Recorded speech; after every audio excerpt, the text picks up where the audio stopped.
John chapter 12. Then 6 days before the Passover, Jesus came to Bethany where Lazarus was, who had been dead, whom he raised from the dead. So they made him a supper there. Martha served, but Lazarus was one of those who sat at the table with him. Mary therefore took a pound of ointment of pure nard, very precious, and anointed the feet of Jesus, and wiped his feet with her hair. The house was filled with the fragrance of the ointment. Then Judas Iscariot, Simon's son, one of his disciples, who would betray him, said, "Why wasn't this ointment sold for 300 denarii and given to the poor?" Now he said this not because he cared for the poor, but because he was a thief, and having the money box used to steal what was put into it. But Jesus said, "Leave her alone. She has kept this for the day of my burial. For you always have the poor with you, but you don't always have me."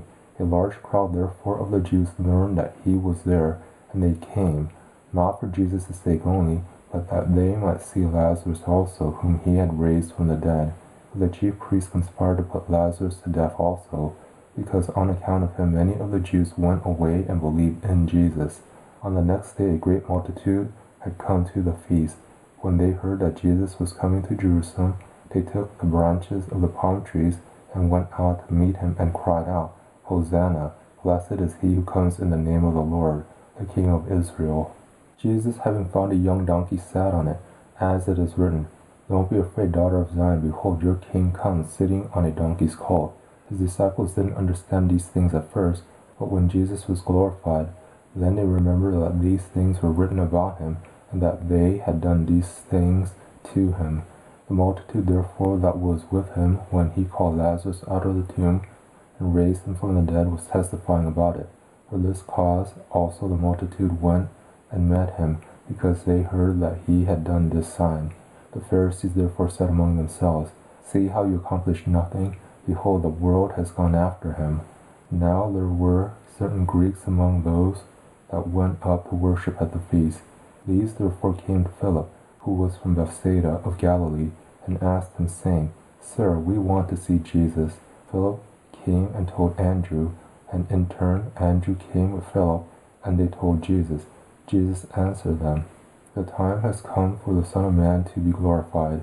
Most certainly I tell you, unless a grain of wheat falls into the earth and dies, it remains by itself alone.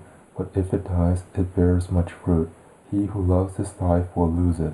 He who hates his life in this world will keep it to eternal life. If anyone serves me, let him follow me. Where I am, there will my servant also be. If anyone serves me, the Father will honor him. Now my soul is troubled. What shall I say? Father, save me from this time. But for this cause I came to this time. Father, glorify your name." Then there came a voice out of the sky, saying, "I have both glorified it and will glorify it again." The multitude therefore who stood by and heard it said that it had thundered. Others said, "An angel has spoken to him."